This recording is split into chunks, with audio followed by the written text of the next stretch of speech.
So the point of today is to try and dig down a little bit. We're going to spend 2 hours, both on the webcast and here in Cleveland in the live audience, going through some things more in detail. We're assuming you have a basic concepts of what's going on. We're going to talk about nose counting, who you have to offer coverage to.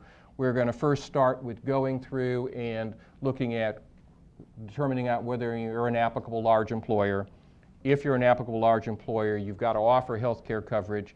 Tony's going to spend a good deal of time talking about who you have to offer that coverage to and figuring that group out, because that at one level sounds simple and one level it's not so simple. Then we're going to talk about how much can you charge and stay affordable, because that's one of the other key pieces to that. If you've heard about look-back periods and stability periods and administrative periods and what those all are, that's what I'm going to talk about. But I want to preface that by saying, echoing what Dale had said, there's some people who aren't really, you're not going to have to count this way. People who are clearly full-time employees, you don't have to go through this. In fact, this is a voluntary program. You don't have to go through this at all, this look-back method. But understand that the penalty applies on a monthly basis.